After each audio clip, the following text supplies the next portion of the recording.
क्या पाकिस्तान के हर बंदे को आज़ादी से बात करने दिया जाता है? शहबाज शरीफ की जो एक ही मांग है वो है जी नवाज शरीफ को वापस आने दिया जाए। तो उस जो स्पीच के अंदर इमरान खान साहब ने इलेक्शन कमिश्नर को जो रगड़ा था, तो उसी स्पीच के ऊपर आज इलेक्शन कमीशन ने नोटिस ले लिया। इसके अलावा जो 5 केसेस जो खान साहब के डी लिस्ट में जो इलेक्शन कमीशन ने किए, तो उसके ऊपर भी बात करते हैं। बिस्मिल्लाहिर्रहमानिर्रहीम, अस्सलाम वालेकुम नाज़रीन, आप यूट्यूब चैनल देख रहे हैं मोहम्मद मुस्तहसन। नाज़रीन, एक तरफ ये देखिए कि नवाज शरीफ के आने की खबरें इस पाकिस्तान के अंदर ज़ोर शोर से, और दूसरी तरफ इमरान खान साहब के जो घेरा है उनकी तरफ तंग किया जा रहा है नाअहली की तरफ। जैसे ही आप देखें कि खान साहब जैसे जैसे दिन आगे गुजरते जा रहे हैं, इमरान खान के ऊपर केसेस बढ़ते जा रहे हैं। आप ये देखें कि खबर निकल कर जो आ रही है सामने, ये अभी इस मुल्क की बात करूं जहां पर ये कहा जाता है कि ये मुल्क का हर शहरी आज़ाद है, यहाँ पर हर बंदे को आज़ादी से अपनी बात करने का हक है। लेकिन आप यह देखिए कि साबिक वज़ीर-ए-आज़म का मुंह तक बंद किया जा रहा है इस मुल्क के अंदर। अच्छा जी, इलेक्शन कमीशन का चेयरमैन पीटीआई इमरान खान की प्रेस कॉन्फ्रेंस का नोटिस ले लिया। ये देखिए कि ज़राए के मुताबिक इलेक्शन कमीशन ने साबिक वज़ीर-ए-आज़म इमरान खान की प्रेस कॉन्फ्रेंस का नोटिस लेते हुए पैमरा से गुज़श्ता रोज़ की तकरीर का ट्रांसक्रिप्ट मांग लिया। ये जो एक दिन पहले इमरान खान साहब ने तकरीर की, उस तकरीर के अंदर ये जो इलेक्शन कमिश्नर था उन्होंने ये कहा कि ये बिल्कुल बदनीयती बंदा है और ये शरीफ ख़ानदान के घर का नौकर है, और इनके जो फैसले हमेशा सामने है वो पीटीआई के खिलाफ सामने है। तो उस जो स्पीच के अंदर इमरान खान साहब ने इलेक्शन कमिश्नर को जो रगड़ा था, तो उसी स्पीच के ऊपर आज इलेक्शन कमीशन ने नोटिस ले लिया और ये कहा कि इमरान खान साहब की जो स्पीच थी वो हमें ट्रांसक्रिप्ट की सूरत के अंदर पेश की जाए। अच्छा जी, आगे इलेक्शन कमीशन की पैमरा को आज चेयरमैन पीटी इमरान खान की तकरीर का ट्रांसक्रिप्ट फराहम करने की हिदायत की है। इलेक्शन कमीशन आर्टिकल 204 के तहत साबिक वज़ीर-ए-आज़म के खिलाफ कार्रवाई कर सकता है। ये चीज़ उस स्पीच के ऊपर सारी बात कर रहा हूँ मैं आपकी, जिसके अंदर उन्होंने चीफ इलेक्शन कमिश्नर को ये कहा था कि ये बदनीयती बंदा है, इसका जो झुकाव है वो शरीफ ख़ानदान की तरफ है, इसने जो भी फैसले किए वो पीटीआई के खिलाफ किए। ये खान साहब अब बात नहीं कर रहे। आप ये देखिए ये काफ़ी अरसे से 7-8 महीने से ये बात करें, लेकिन आप ये देखिए कि अब पर्चा उनके ऊपर अब क्यों मुकदमा दर्ज होने जा रहा है। चीफ इलेक्शन कमिश्नर क्यों उन ट्रांसक्रिप्ट मांग ली? क्योंकि वो असम्बलियाँ तहलील करने जा रहे हैं, क्योंकि वो इस शहबाज हुकूमत के ऊपर प्रेशर डालने की कोशिश करें। तो यहाँ पर भी खान साहब को धकेल लिया गया। इसके अलावा जो 5 केसेस जो खान साहब के डी लिस्ट में जो इलेक्शन कमीशन ने किए, तो उसके ऊपर भी बात करते हैं। अच्छा जी, अब जो इलेक्शन कमीशन, ये बड़ी मज़े की खबर मैं आपको समझाता हूँ ये क्यों बड़े मज़े की खबर है। तो ये किस तरह इसके जो मैं मसले दरपेश आ रहे, तो किस तरह खान साहब को ब्लैकमेल करने की कोशिश की जा रही है, वो इस ही आपको खबर के ऊपर पता चल जाए कि ये सारा मामला क्या चल रहा है। अच्छा जी, ये इलेक्शन कमीशन की जानिब से जारी अलामिया में कहा गया कि 13 दिसंबर के लिए इमरान खान के खिलाफ 5 केस डी लिस्ट कर दिए गए। इलेक्शन कमीशन के मुताबिक पीटीआई गैर मुल्की फंडिंग रोकने का केस, इमरान खान को पार्टी चेयरमैनशिप से हटाने मुतल्लिक 2 केस, और इमरान खान के इंतखाबी खराजात जमा ना कराने से मुतल्लिक केस डी लिस्ट किया गया है। अलामिया में कहा गया है कि केसेस बेंच की अदम दस्तयाबी के बैच डी लिस्ट किए गए। 13 दिसंबर की डी लिस्ट होने वाले केसेस की समाअत अब 20 दिसंबर को होगी।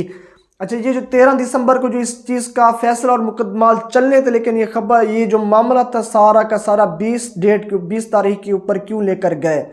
इसकी सिर्फ एक ही वजह है कि खान साहब ने यह ऐलान किया हुआ है कि उनकी जो सीनियर क़यादत है उन्होंने ये कहा हुआ है कि अगर शहबाज हुकूमत आम इंतखाबात का डेट पहले देने के लिए तैयार नहीं, तो हम 20 तारीख को या 20 तारीख के बाद हम असम्बलियाँ तहलील कर देंगे। अब ये देखिए कि चीफ इलेक्शन कमिश्नर की बदनीयती यहाँ से भी जाहिर होती है कि जब खान साहब ने यह ऐलान किया हुआ है कि वो 20 तारीख को असम्बलियाँ तहलील करेंगे, तो यहाँ पर चीफ इलेक्शन कमिश्नर के जो 5 केसेस का जो फैसला था वो भी ये कह रहे हैं जी हम सुनेंगे और 20 तारीख को इसका फैसला देंगे। अब ये भी खान साहब के ऊपर दबाव डालने की कोशिश की जा रही है कि जी खान साहब किस तरह खामोश हो जाए। अगर खान साहब असम्बलियाँ तहलील करते हैं तो यहाँ पर चीफ इलेक्शन कमिश्नर का फैसला आ जाएगा खान के ऊपर कि जी आप इन्हें नाअहल किया जाता है।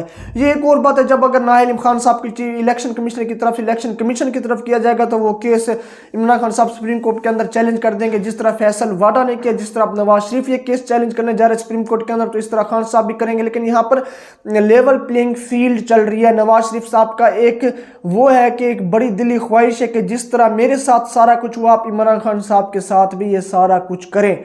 और ये मैं तब बात करूँ जी ताकतवर लोगों की, माजी इस्टेब्लिशमेंट की, जिस तरह नवाज शरीफ ये समझते हैं कि खान साहब की वजह से मेरे साथ ये सारे हालात हुए, मुझे नाअहल किया गया, मेरी पार्टी के ऊपर केसेस बने। इस तरह मरियम नवाज को एक बयान आपको याद होगा कि मरियम नवाज कहा करती थी कि हम बिल्कुल जैसा हमारे साथ हुआ हम भी बिल्कुल ऐसा ही इनके साथ एक दिन होने वाला, और बिल्कुल वैसा हो रहा है। आप ये देखें कि कौन सा केस है जो खान साहब के ऊपर नहीं बना। नाअहल तक के केस अब तक इमरान खान साहब के ऊपर चल रहे हैं। आप ये देखिए चीफ इलेक्शन कमिश्नर ने 20 दिसंबर की डेट दे दी कि हम उस दिन फैसला करेंगे, जबकि 20 दिसंबर को खान साहब की जो सीनियर क़यादत की तरफ से डेट आ रही है कि हम असम्बलियाँ तहलील कर देंगे। अब यही बात जो इस्टेब्लिशमेंट की तरफ से खान साहब को की गई है कि जी जनाब आपने अगर असम्बलियाँ तहलील कर दी तो हम आपको नाअहल करा देंगे।